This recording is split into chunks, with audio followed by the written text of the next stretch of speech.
All the disrespect, the free play, better button check. Button check. What is up, Butt Check family? Welcome back to it again. A beautiful weekend of checking these buttons. Chapters down below if you want to skip around, and as always, sub button right there. I appreciate you for taking the time to help this channel grow. We got some hot ones that just popped off in the last day or two, so we're about to check these. If you're kind of thrown off by the light in the back, I'm trying some things. I got a new space. I've kind of been forced in the corner because we're moving a lot of stuff. I'm actually moving in the next several months. So either way, bear with me. Like I said, I'm trying some things. So either way, let's try these buttons. Let's go. All right, now into these first set of Multiversus is officially dead. Am I reading that right? Buttons that need to be checked. So we remember this game came out, had a lot of I would say like huge publicity, if I can get my words out. They talked, didn't they do like a huge tournament? I can't remember how much, what was it? It was like a crazy number.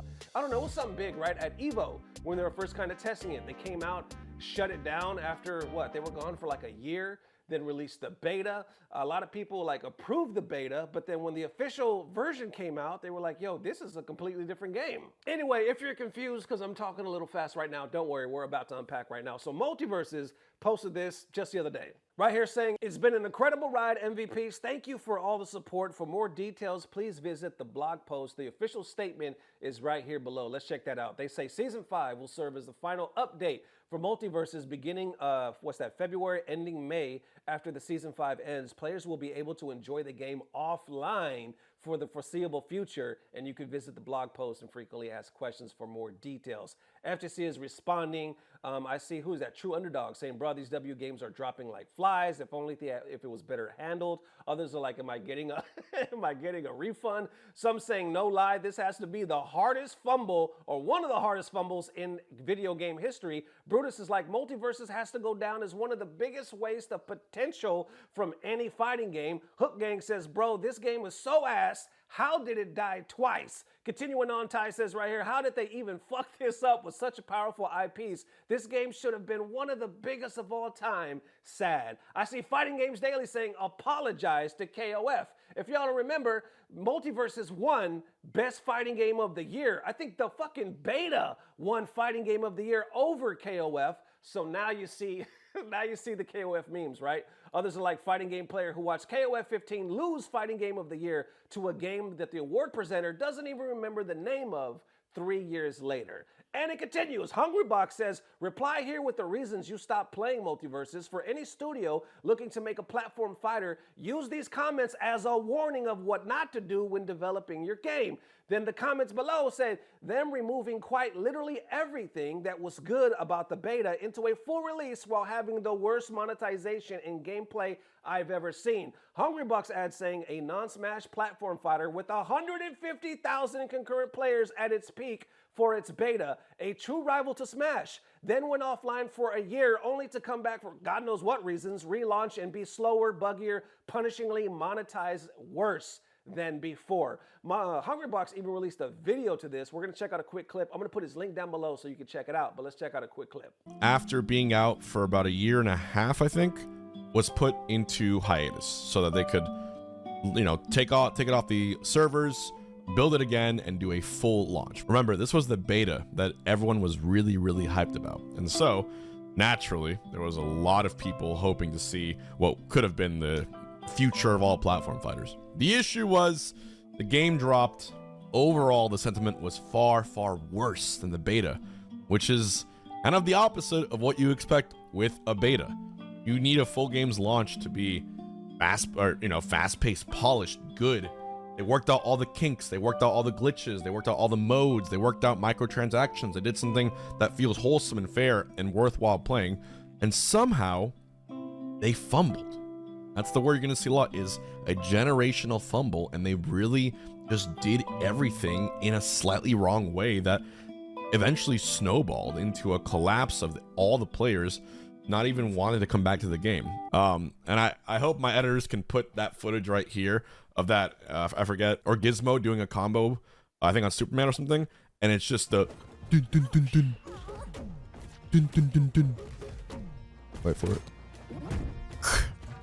Yahoo! It's just, that's not a fighting game. That's a flying game. A player's opinion who I really appreciate, our manager, was of course Bam. My only concern is that I hope PFG Home may drop a long video, but it is exactly as I said, probably 50 times over. Generational fumble, a PvE that was a complete afterthought and concept execution, a game littered with bugs and issues that would make any typical Q&A person jump into the abyss. Monetization that was so ridiculous you got the games confused. GTM strategy that was probably the worst I've seen. Charlie Chaplin communication with no visuals.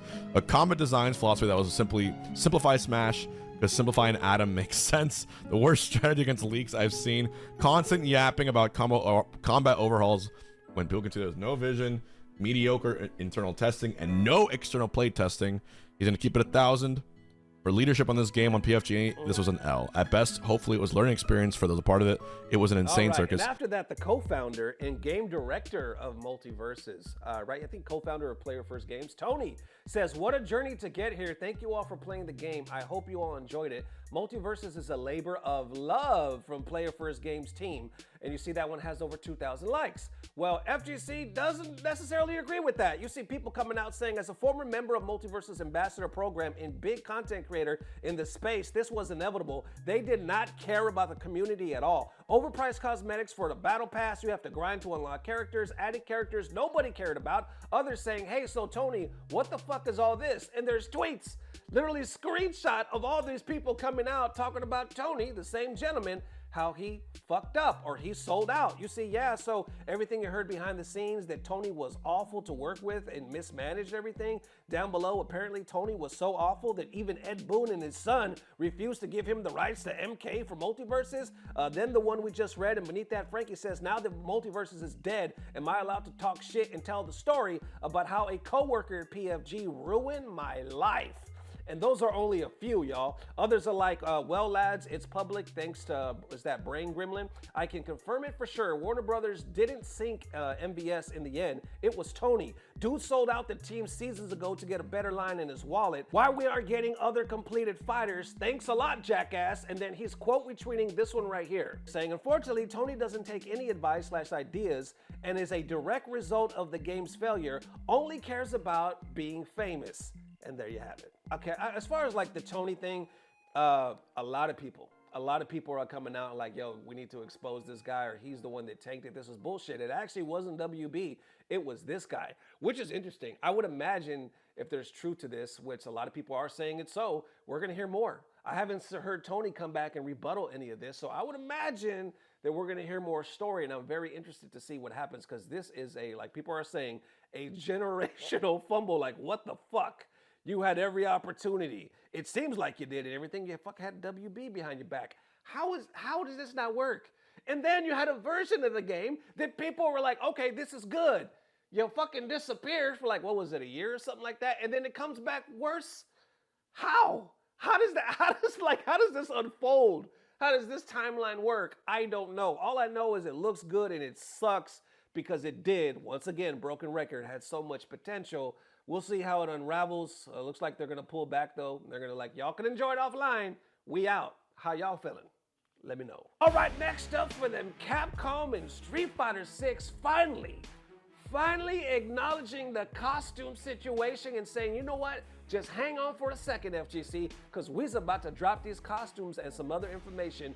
Buttons," yes, that's a long-ass title, "that need to be checked." Okay, let's check this right here, because they just posted this not too long ago. Right here, official Street Fighter page saying, "We see all the requests about outfits. Thank you for the feedback. Please read the message below." Let's unpack this right here. So I'm gonna go ahead and read this for y'all. It says, "Thank you very much for all the support in playing Street Fighter 6. The team is working hard on delivering new experiences, and we would like to inform you about some upcoming content plans. We see all the requests from the community and would like to share that we've been working on new Fighting Ground character outfits since last year. However, please know it's difficult for us to release every character outfit all at once. Due to the amount of time it takes to develop them, we plan to begin releasing them gradually starting this summer."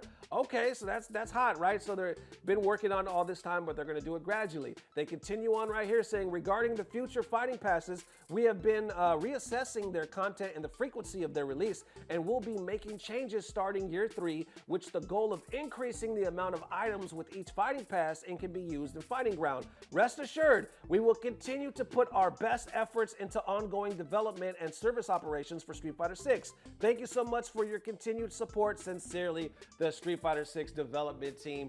That is what's up. FGC is responding saying, we never asked y'all to release every single outfit at once, LOL. Logically, releasing 2 every 2 months would make the most sense. That one has almost 500 likes. Others saying Street Fighter 6 content team watching Multiversus get towards post-mortem for its monetization. I can't talk. Monetization policies. Chakotay says, good to get a response about the hottest topic. New costumes this summer is better Fighting Pass content, which are things that were needed. Year 3 also starts the summer, and we will probably get a game change or a name change like Super Street Fighter 6 with other stuff as well. Okay, that's an interesting perspective. Roofamonger asked this saying, content, costumes, thank you for finally realizing that you don't need to release all the costumes at once. Everyone was perfectly fine with it being the same model Street Fighter 4 and 5, where it was a few at a time. Also, if passes have content related to proper verses, I might get them now. Continuing on, some saying, Jamie in a bikini takes 5 minutes to model. Enough with the gaslighting. And then gradually releasing them this summer. What the fuck have you been doing this past year? This is a joke. I think we got more. Yep. Please note, it's difficult for us to release a character outfit all at once. My brother in Christ, you could just make one or a couple costumes. You don't need a batch in the entire roster every alternate skins are made, or for every time an alternate skin is made. That one has over 2,000 likes. That seems like it's a popular thought. A lot of people are like, okay, we get that, and they're liking that they're finally acknowledging it and saying we got stuff coming because we've been working on the stuff. But a lot of them are saying you didn't need to, you said in the statement that it's hard to release all of these and make all of these, right? They're like, well, you didn't have to. You could have just did 2. You know what I'm saying? Sprinkle them here, wait a few months, whatever, sprinkle them there. Like that, literally you could have just did that. We didn't need a whole batch at a time. It would have satisfied a lot of the complaints, put out a lot of little fires. People probably would have been happy. Then you got Roofamonger saying, thank you for realizing you don't have to unleash them all at once, right? And I think that's like the point at we're now. Because in the past, before that, a lot of people are saying you should have been doing that in the first place. But Roofamonger's point is like, thank y'all for now realizing that you don't have to do that, and you're gonna now start sprinkling them in here and there. Like, that's what you need to do at this point. So there y'all go. At least we have a response. I think communication goes a long way. Because how many times have we seen this over and over, and it just seems like it was just ignored, right? Almost lackluster. People starting to talk about Street Fighter 5. How many fucking videos have we seen like that of buttons that needed to be checked where people are like, it's lackluster, I hate the drive system, costumes, content, lackluster, to the point where they're talking about 5. And that is a day that I never thought I would see, especially with the launch of this glorious Street Fighter 6 that we got. But you never know. You never know. Look at fucking Multiversus. You never know how things are going to end up, right? And I think Chakotay has a good point of view saying we're probably going to get a name change like Super Street Fighter 6 and some other stuff like that. How y'all feeling? Let me know. And there it is, ladies and gents. Definitely let me know how you are feeling. I appreciate the mad love. We are working on this side, man. Like I said, so originally I had the studio, an extra room. One of my sons moved out. One of my sons moved in. I got 2 sons, by the way. One son moved out. I had it for several months. My other son moved back in. There you go. Now Nesto's in the corner. You know what I'm saying? But we are planning to move this year in several months. So we'll find a new home. Like I always say, we ain't going nowhere. We've been doing this for well over 7 years. So yeah, thank you guys for the amazing love. Thank you guys for constantly making sponsors possible, man. Because without y'all, they literally make all the difference. Y'all literally make all the difference just watching this, Patreon, supporting it. So from the bottom of my heart, man, I really do. I do this full time. I've done this full time for a year now, and it was the first time I ever stepped out on faith when it comes to this channel and just said, all right, I'm gonna try it, and I'm gonna do my all, and guess what? We are still here doing it full time. So thank you guys for the mad love. I'll see you soon. If not tomorrow, definitely the next day. And as always, I don't know what it is, but I know it's about to get better. Love y'all, family. Peace. Blah, blah, blah. Subscribe. All you can!